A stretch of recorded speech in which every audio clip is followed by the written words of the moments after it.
that, Countryman. Now then, if you are being a bit more mindful about where your fashion comes from and maybe where it goes to as well, we're at a stage now where fast fashion is sort of out and slow fashion is most definitely in. It's all the rage. Vintage shops, charity shops, resellers and the like.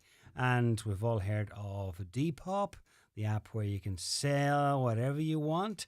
And have you heard about an app called Vinted? Well, Vinted is coming to Ireland. It's a reselling app and it's apparently got an increasing following. This is where you can sell or buy second-hand items from other users. It was first launched back in 2008 in Lithuania, but it's now, according to the news, coming to Ireland. Launches here actually next week. But locally, and not on an app, but actually in the flesh and in a bricks and mortar store, there is the Circular Dress Collaborative. This is in Letterkenny. And it is a designer who spent years in New York, over 20 years in fact, and worked with many big brands over there that is behind it. She is Sheila Clancy O'Donnell, and it's based out at Thorne Road in Letterkenny, a new hub for sustainable fashion. And I'm delighted that Sheila is here in the studio. Sheila, you probably didn't have a clue where I was going to with Vinted there. You're thinking, I love Vinted. He's got the wrong info. It's okay. My son actually last Christmas gave me something he bought for me on Vinted. That was the college I went to in America.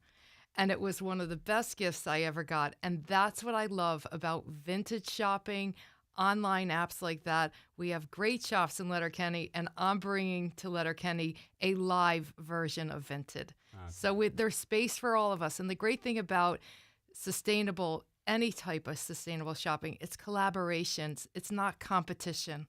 We all need to work together. And it's to the same end. That's the beauty of it, I suppose. Yes. Just explain what you do. So we are a big warehouse space that has resale clothing. It's consignment, so anybody can come in with their clothes via appointment, where we try to sell it for them. And if it sells, they get 60% and we get 40%. And we're a social enterprise. So our goal is to help women marginalized, as your news bulletin said, women are less paid. Let's give them power, to make great choices about how they shop, how they sell, everything. It's not just about women. You also do boys and men's fashion. Some. I have jerseys, and jerseys are unisex, and we will do men's repairs. We will allow men to come in and do the sewing classes, which I think they definitely need, right? Yes, I'll agree there. But it's mostly for women. It's mostly for women. It is. By and for women. Yeah, and we have boys' prom suits for prom, or we have a few communion suits for boys. Okay. Boys and young men. So is it a lot of special occasion wear that you get? It is a lot of special occasion because women primarily will wear a dress once to a wedding. We have wedding dresses, we have mother of the bride dresses. So it's occasion, but there is day dresses as well. We have suits, we have coats, we have cardigans, shoes. So it's not just occasion wear, it's every type and it's every age group. So, but it's all types. Why do women only wear a really nice outfit once? Could you not wear to a wedding and then maybe if there's a first communion or something or at Christmas or whatever it is again? It doesn't have to be in the same town or with the same group or something. Do you know what it is? If you look good in an outfit, wear it again and again. Well, that's what I think, right? And men do. Men always wear the same shirt under a different suit. They'll rent a suit. We just are highly influenced by each other and what others think. And I think in order to tackle the climate change, and climate change isn't the temperatures getting warmer. Climate change is these massive floods and these flash flood events that are happening. And it's our clothing. And Ireland actually consumes 50% more than every EU consumer. So per person, we consume more fast fashion, and it sits there and it goes into our rainwater and into the oceans, and we're creating a catastrophe that we have to tackle. And you know what? Why not do it through the beautiful clothes that we have? Yeah.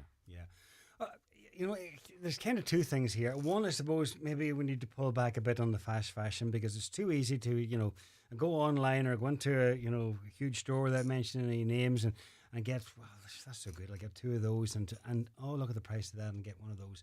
So just pull back a bit, whether that's click or whether it's, downtown or whatever, and make a more conscious decision, I suppose, about each item that we buy and where it's come from, the story behind it. And then after that, it's giving a second life to our clothes, and especially ones that are in good condition. Yeah, well, I think that I'm from New York originally, and I came here, and as a dress designer, first of all, I don't dress myself. I can look at everybody and go, you look amazing, but I don't care about me.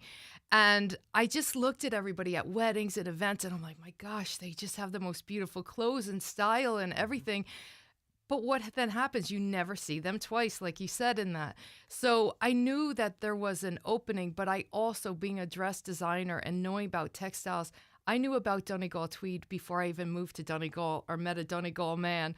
And I know the qualities in these fabrics are so amazing that we have as an Irish heritage that we should be celebrating and wearing them. And really, linen takes only 2 weeks to biodegrade. Wool takes 2 years. Plastic takes 200 years.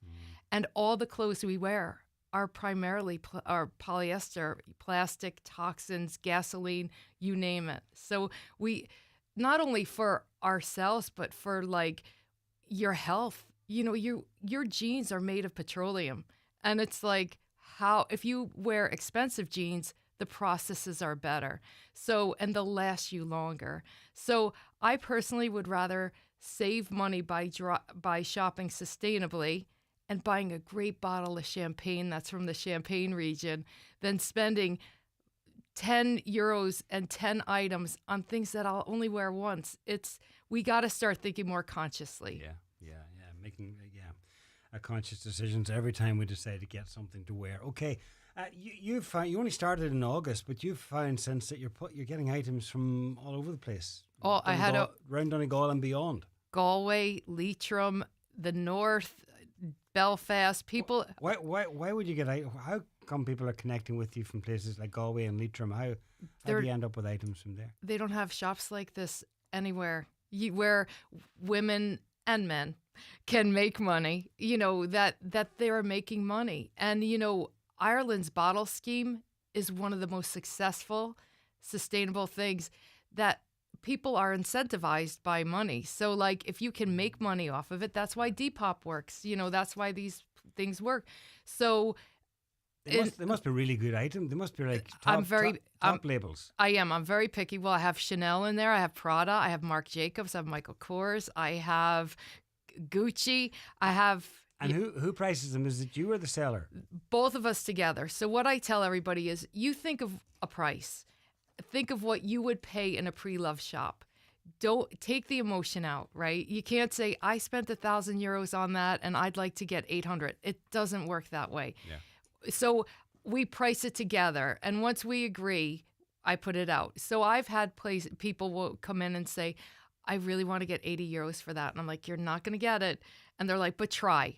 And then it doesn't sell. I know, because I've been told by a realtor in New York, I have champagne taste on a beer budget. And it's true, right? And I want great things, but I don't want to pay over the price.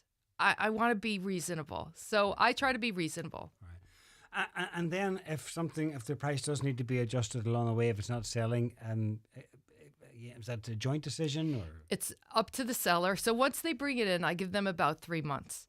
I say, once I take it in, this is your hub. This is a community hub. We have sewing classes. We have crochet classes. We have all classes in there as well.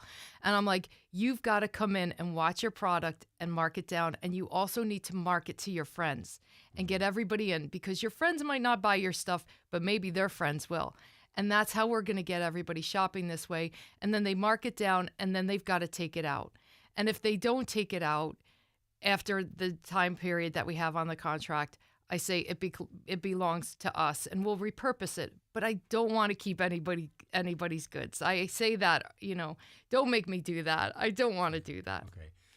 You've brought in some items there. I presume these are items that you have for sale. Yeah. And high end? Are they big The- label? These are not the highest end goods that we have, but Right. these are really good. So I have The good examples, are they? good examples. Okay, so there's good examples of everything. So we do repurposing where somebody brings something in and says, "This is ripped, it's torn, I don't know what to do with it.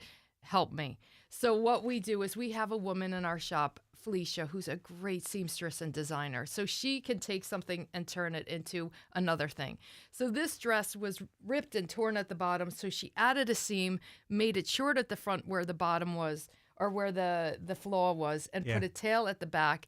And it's a beautiful new gown that can be worn for a prom or for an evening. Transformed it. Yeah. Or we've been, we're collaborating with the Northwest Cancer Ball, where they're going to tell anybody who goes to the Cancer Ball to come into us to buy a dress.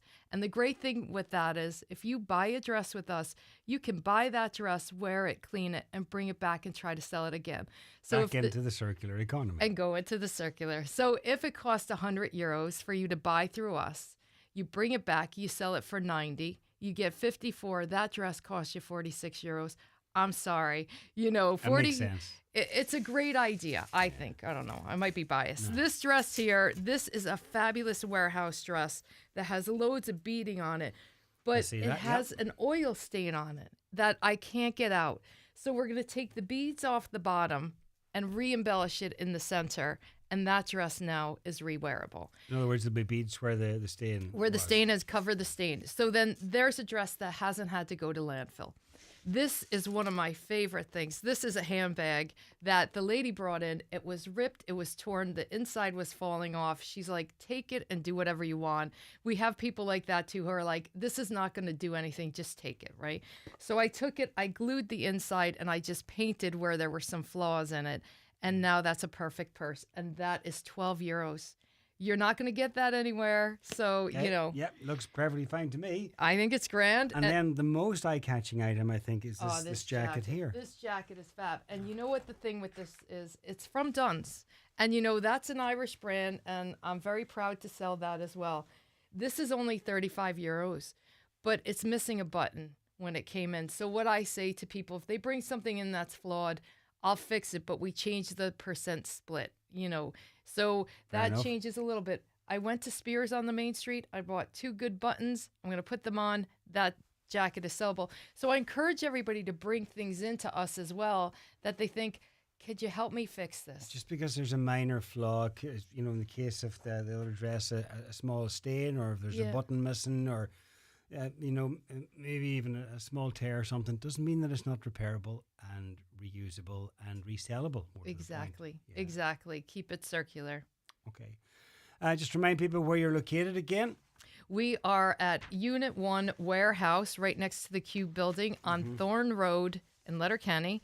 I'd like to just thank the DLDC. We are up for an award on Friday for Best Sustainable Practice, up with 3 other great companies. So you know what? We're just so grateful to all the help from everybody. Okay, the best of luck. I might not look like much from the outside, but once people go in, Amazing. it's a big warehouse inside, plenty of shopping opportunity and plenty of place to browse. Yeah.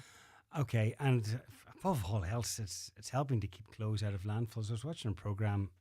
There was a couple of presenters. They're over in Africa, and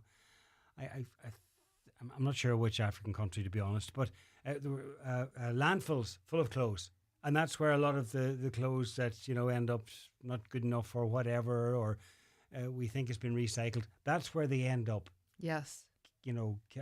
Container loads of them, and that's where they end up, and very little of them are sold, and it's just heartbreaking to see it. So anyway, this is towards that end, and Yeah. high end clothes as well as maybe just as you say some ordinary clothes, but High end to high street, okay. and no fast online retailers. We will not take them in. The Circular Dress Collaborative. I presume you have a presence on social media as well. We do. We're on Facebook, Instagram, and TikTok. We have a website that you can book the consignment appointments on. For this month of November, I'm having Drop In November. You can drop in 1 item a week without an appointment. Has to be on a hanger and cleaned. And just to get everybody onto the ladder, I'd like ladies to start making money for Christmas. And then we have the crochet and the sewing classes that are starting, that are on the social medias, to tell them just to make Christmas presents. Okay. Sell, sell, sell. Bye, bye, bye. Sheila Clancy O'Donnell, thank you very much. Thank you Best very luck. much. Around the Northwest.